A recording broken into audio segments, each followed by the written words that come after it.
स्वर्ण नगरी के पास होते हुए भी गुमनामी की जिंदगी जी रहा हूं। मैं पिछले 200 सालों से वीरान पड़ा अपने अंतिम समय के दिन गिन रहा हूं। मुझे रेगिस्तान के वीराने में गुमनाम अकेले रातों रात मेरे गांव वाले छोड़कर क्यों चले गए?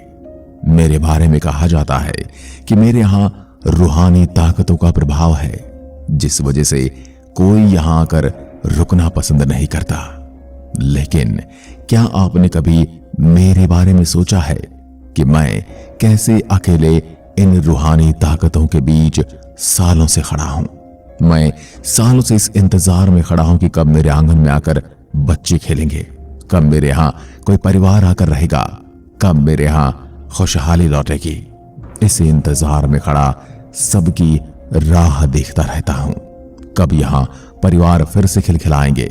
मैं आज आपको बताऊंगा कैसे मेरी हंसती खेलती दुनिया उजड़ गई, क्यों मुझे एक ऐसे श्राप का सामना करना पड़ा जिसमें मेरी कोई गलती नहीं थी, और उसी के चलते मेरे लोग यहां अकेले विरागन छोड़कर मुझे चले गए। एक समय था जब मेरे यहां काफी चहल पहल हुआ करती थी। बच्चे मेरे आंगन में हंसी खुशी खेला करते थे, लोग अपना जीवन व्यतीत कर रहे थे। उनकी उन्हीं खुशियों को देखकर मैं फूला नहीं समाता था, लेकिन मेरे को नहीं पता था कि किसकी नजर लगी। आज मेरे यहां आना कोई पसंद नहीं करता। मुझे एक शापित गांव की नजर से देखा जाता है।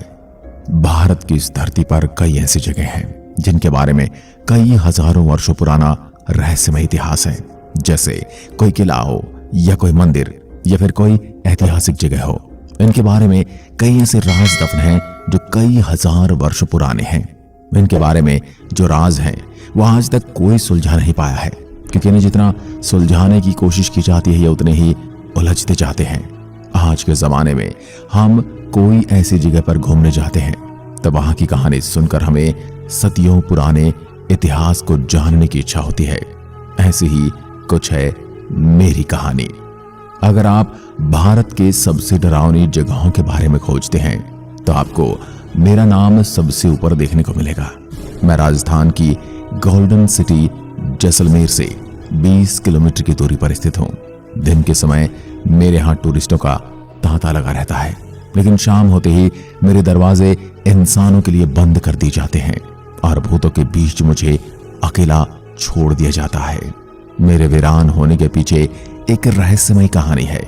इतिहासकारों का कहना है कि मैं पालीवाल ब्राह्मणों का गांव हुआ करता था। मेरे आसपास कुल 84 गांव हुआ करते थे, जिसमें ब्राह्मण जाति के लोग रहते थे, और इन गांवों को ब्राह्मणों द्वारा ही बसाया गया था। मेरे वीरान होने के कारण यहाँ की रियासत के दीवान सालिम सिंह थे, जो गांव वालों से अधिक कर वसूल करता था, और उसके साथ ही सालिम सिंह को गांव के मुखिया की बेटी पसंद आ गई थी। दीवान उस लड़की के पीछे इस कदर पागल था कि बस किसी तरह उसे पा लेना चाहता था। दीवान ने इसके लिए ब्राह्मणों पर दबाव बनाना शुरू कर दिया। हद तो तब हो गई जब सत्ता के घमंड में चूर उस दीवान ने गांव के मुखिया को धमकी भरा संदेश भिजवाया कि यदि अगले कुछ दिनों में उसे लड़की नहीं मिली तो वह गांव पर हमला करके लड़की को उठाकर ले जाएगा। यह खबर सुनकर गांव में हड़कंप मच गया।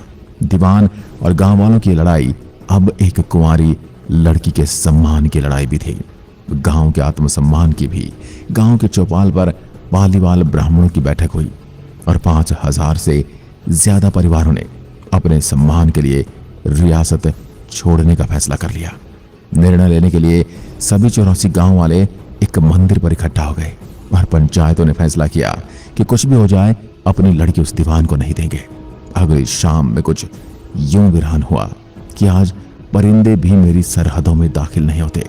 कहते हैं गांव छोड़ते वक्त उन ब्राह्मणों ने मुझे श्राप दिया था